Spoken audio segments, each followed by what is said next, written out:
Kuvela ingozi eMasikizi ngalentsatha kuwona wendlela ingena edolophini. Kwaze kwenzakala abantu abasibhozo. Kwababini ichoba lalalulethe. Abahlanu basegunjini labantu abagula kakhulu. Kanti umqhubi wenzakele kakhulu. Jwaka, uyabona ke lamagxogxo kweteksi apotshwa ngamacingo. Urhulumente makenze icebo ngazo.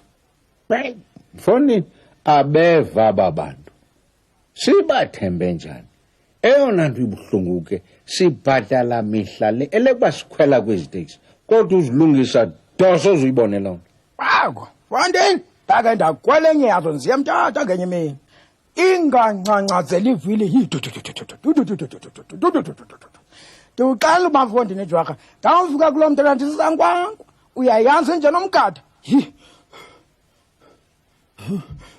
zezi teksi bafowethu baselum 8 yena umfuke ngiphumule ehlushweni umchunu benoncumalo benomchunu lo mnumzane bemgijimisa njalo umfukeni kodwa ke njengamanje uzolala ngokuthula umfukeni futhi umoya wakhe njengamanje ususezandleni zika Moses tshela endlovu uphambele xa bekutheni ukuze umphefumulo wakamfukeni besezandleni zami ungila kapi mani wena Ndlovu mani shawu hlala phansi mfowethu akasho wena uNdlovu ukhuluma ngalo Moses wangempela esizwa kuthiwa wayekhona eBhayibhelini hayi wena qhubeka wena Ndlovu silalela Nkomo sengisazoqhubeka kanjani mfowethu ngesaba uchawu sengiphoxile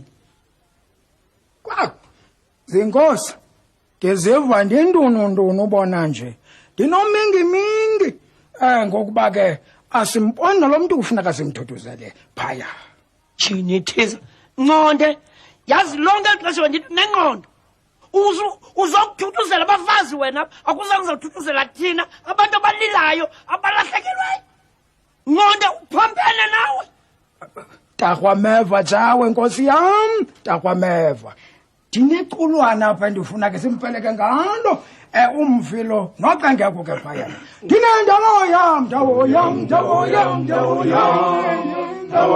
yokuthanda ndinendawo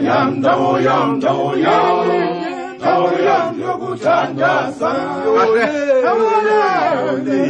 Awam sinkosi zami inene ndichukumiseke kakhulu Thixo ndimthandaza yonke uThixo wamsinyane nonke lamazwi maninzi asethuthuzele ke kule ndawo ensithi masicele ke amen amen ndinendawo yam